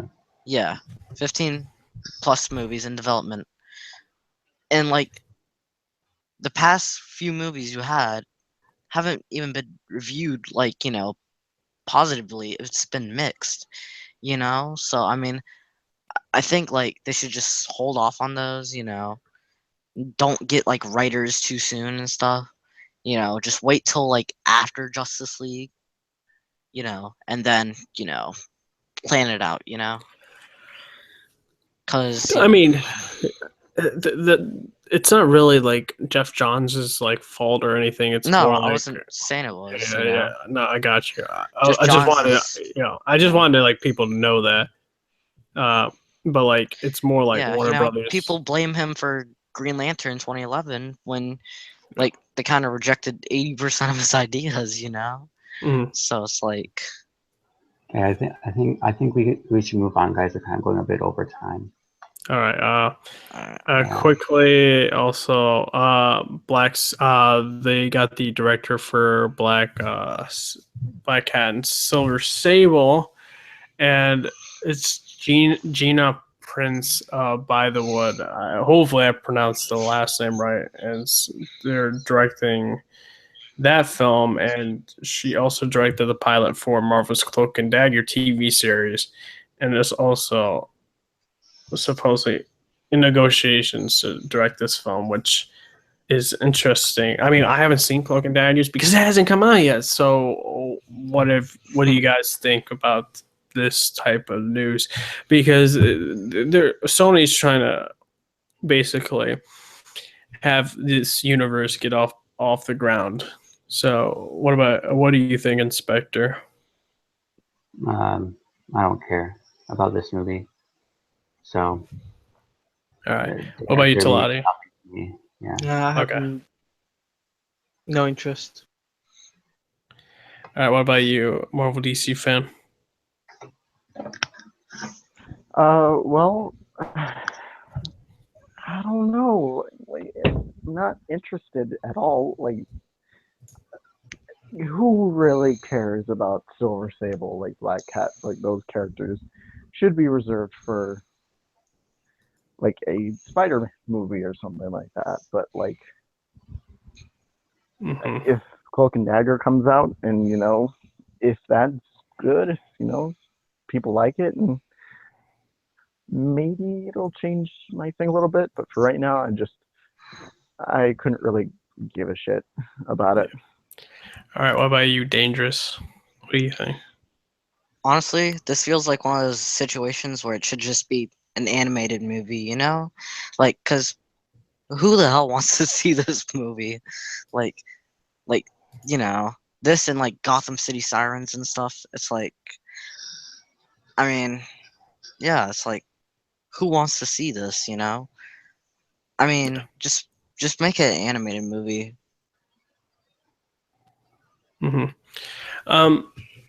It's.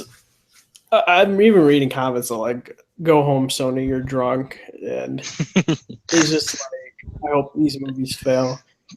But then, I feel that also people saying when these movies fail, it's the rights don't go back to Marvel. Sony still owns the rights to the Spider-Man film, so they're just gonna make a new contract negotiation with them so they can get how many years with Spider-Man in the MCU. So just like Fantastic Four, like they have to make a movie just to keep the rights, like Fox, Yeah, so, I mean, personally, that movie will probably be given to MCU though soon. But that is all for the topics today. So we're gonna do our outros and where you can find these guys and in their social medias as well. So we'll start off with Inspector. You can find me on Twitter at the Inspector. That's all. All right, cool.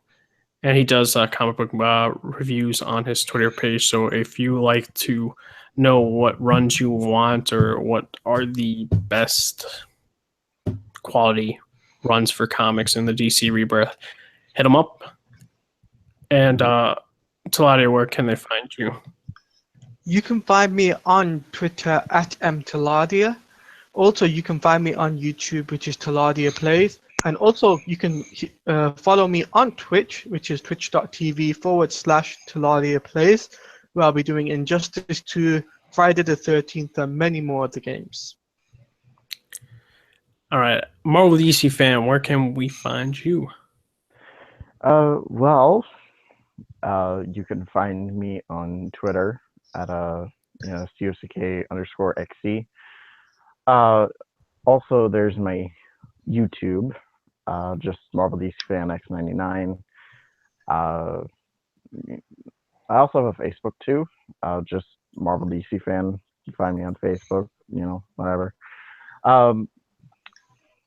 Yeah, you guys can subscribe. We're going to be starting my Arkham Asylum Let's Play soon, so make sure you're there for that. And yeah, nice. And Dangerous, where can they find you? You guys can find me on Twitter at Damien Dangerous. All right, guys, this is the ending episode for the Overleveled podcast for episode 6. I hope you guys had a great night, great morning, great afternoon, wherever you are in the world. And this is the Overleveled podcast signing off. See you later, guys. See you later, guys. Take care.